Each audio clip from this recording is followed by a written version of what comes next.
let's welcome in Davis Mattek this morning into the program, talking some NFL draft. And Davis, I want to start with Treylon Burks because you don't seem to have an issue with him, and several other NFL analysts are speculating, his 40 time wasn't good enough. His cone drill wasn't good enough. To the people that doubt Treylon Burks, Davis, what would your response be? True.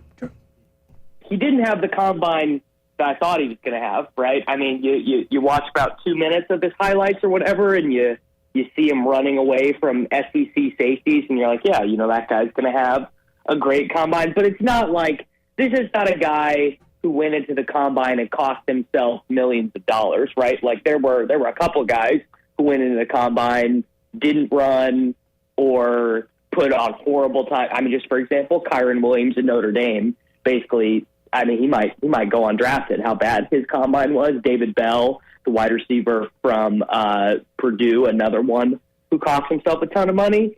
So Treylon Burks was fine. I think the biggest thing in Treylon Burks' favor is he was far and away the best player on his college team. He's a young player. He's coming out as a junior.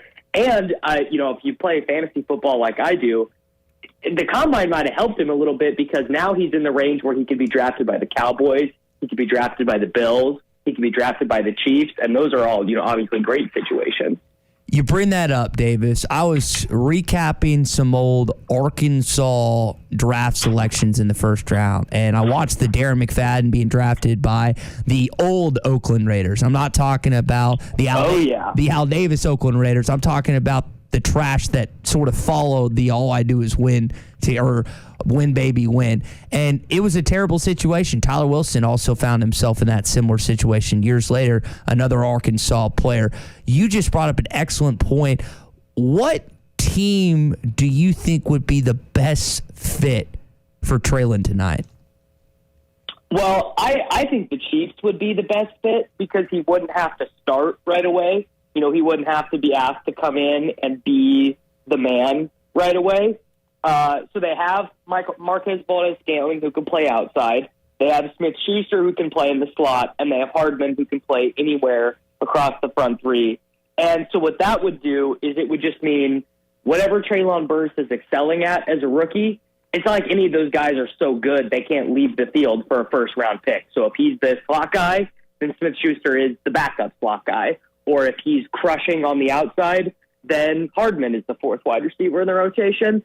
So I think that's the best fit. The one thing that gives me pause is the Chiefs have not been very good at developing young wide receivers since Andy Reid and Brett Veach took over.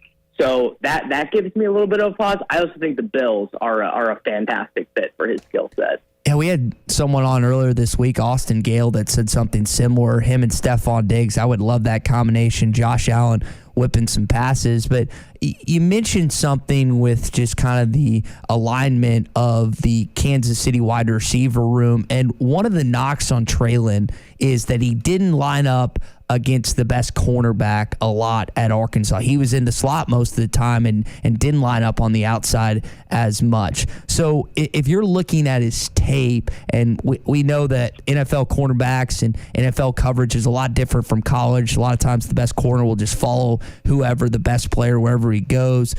Does that give you any just concern or questions about what he can do against some of the better corners in the National Football League?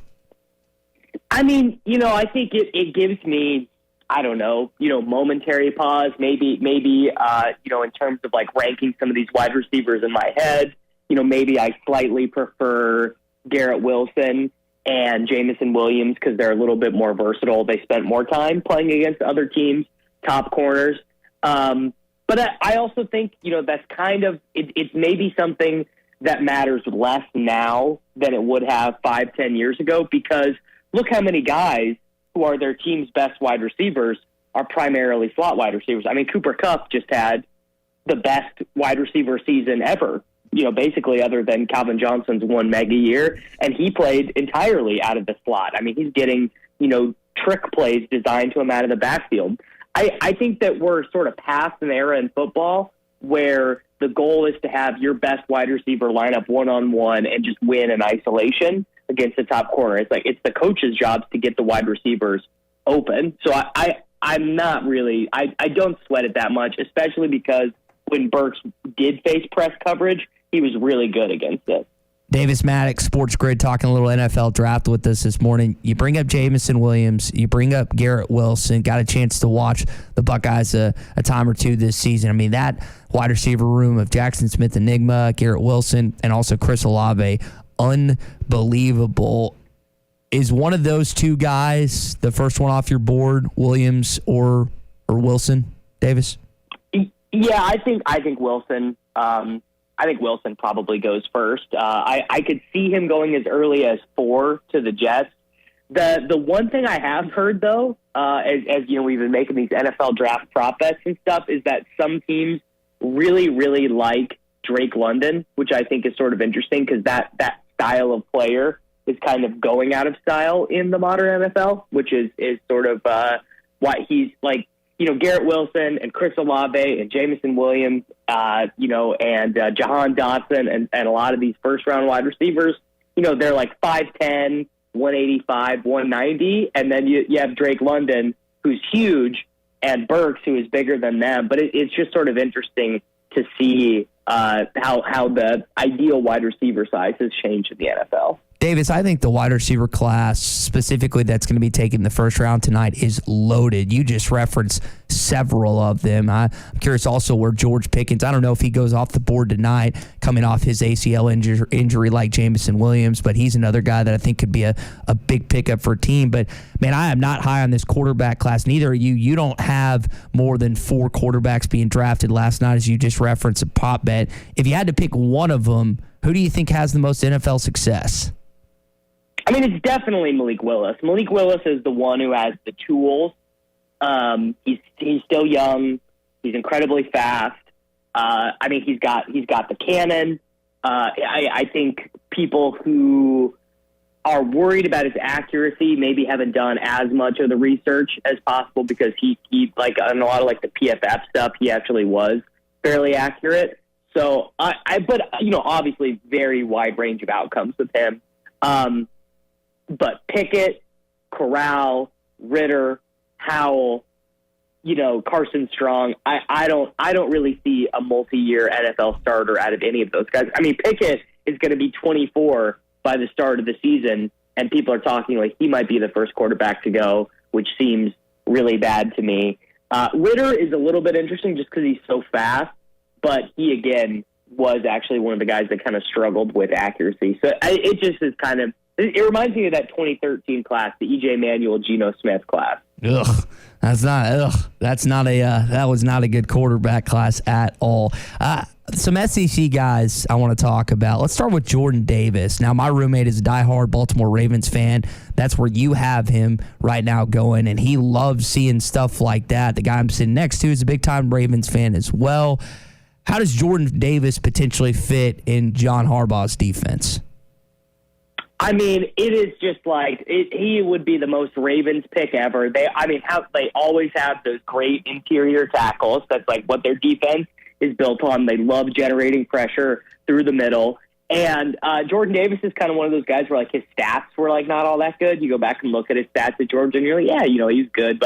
And then you go back and I mean, not that I am watching a ton of interior defensive line Georgia film, but I've seen, you know, the stuff floating around on Twitter, and like he'll be like getting triple teamed on the interior, like, you know, going up against Alabama, and they got the center and the guard, and then it's also the running back's responsibility to chip him if he gets past the double team. So it's like clearly this guy is going to be a menace at the NFL level, and if he is that good, I mean, he will change the Ravens season because they had so many injuries on defense last year. Davis, a lot of our listeners are Dallas Cowboys fans, and they, to my knowledge, have not been pleased with the offseason thus far. Jerry Jones, the lack of movement that you thought the Cowboys were going to make. What type of movement could we see from the Cowboys tonight? Not only drafting, but maybe on the trade block as well. You know, I have bad news for Dallas Cowboys fans, of which my dad is a Cowboys fan. And I will always root for and like the Dallas Cowboys. They're going to take a left guard probably, by the name of, I believe his name is Keon Johnson, Kion. He's a good guard, very good college player, very good combine. Everything coming out of Dallas is that they want to take this kid. If he gets taken, they might take Linderbaum, the center guard from Iowa. And it's not what I would do with the pick. For sure not what I would do with the pick. But it does sound like that's what they're going to do. I think the one saving grace, funnily enough, since we're on air in Arkansas, is that Jerry loves his Arkansas Razorbacks. Loves his Arkansas Razorbacks. And if Burks is sitting there at 24, I do wonder if Jerry might win an argument versus Stephen Jones and end up taking Burks. That is a question that a lot of fans have had to this point, because while Jerry does love the Dallas Cowboys, I think Felix is the only one he's the Arkansas Razorbacks. I think Felix Jones in 08 is the only one he's drafted. The only one he drafted. Yeah, and to that though, Davis, John Stephen, his grandson, played with him. He goes to every game. I'd argue that no GM or owner knows Treylon Burks as much as Jerry and Steven do. And as you just said, if he's sitting at 24, they lost Amari Cooper. I kind of agree with you. I think there's a good chance that he pulls the trigger and Treylon is playing about 4.5 hours away from Fayetteville. Yeah, I mean, I hope that's what they do. I think that would be a much better structural decision than to take a left guard when, you just let Amari Cooper go. Michael Gallup's not going to be back by week 1. The Cowboys are going to James Washington is probably going to be the week 1 starting outside wide receiver for the Dallas Cowboys, and I would much rather that be Treylon Burks. Now, you did have him in one of your mock drafts going to the Green Bay Packers. We had Brett Good on yesterday, who was the longtime long snapper and Arkansas Razorback for the Pack, and we were both talking about the possibility of Treylon going up to Green Bay. Kind of got that small-town feel, get to receive passes from Aaron Rodgers for at least 1 year, hopefully a couple more. Do you see that as a fit with them just losing Davante Adams, that Treylon goes up to Lambeau? Yeah, you know what? I think I'm wrong. I think I'm wrong about that. I think I'm gonna put out one more mock draft, maybe around like noon today. I either think the Packers are not going to take a wide receiver, or George Pickens is the wide receiver that they are going to take. That is the direction that I think it is headed right now. I just because one of the things I kind of forgot is the Packers are big. They're a big threshold drafting team. So what I mean by that is, like, they have every player they take at positions where athleticism really matters, they have to fit inside a box, right? So wide receivers got to be taller than 6'2", got to weigh more than 210 pounds, got to run an X, Y, and Z combine time, and Burks does not fit those, but George Pickens and Christian Watson, two guys who are mocked quite consistently around the end of the first round are. And so it's crazy, but I think if Burks was on the clock and so were Pickens and Watson, I don't think they would take Burks. Davis Mattek, SportsGrid, he's got a busy day today, and he's kind enough to make some time for us this morning. Davis, enjoy the draft, man, and we'll see what unfolds tonight later on. Beautiful. Thanks for having me, guys. Enjoy the draft. All right. Good stuff from Davis. Is your number one source for all your betting needs, sports info, and odds. Find all the latest sports developments, including this week's odds for the Masters Championship and the start of Major League Baseball season. BetOnline is your continued source for all your sporting wagering needs, including live betting and your favorite Vegas casino and poker games. It's super easy to get started, so join today. Learn why everyone is saying BetOnline is the fastest and easiest way to wager on popular sports and games. Bet online, where the game starts.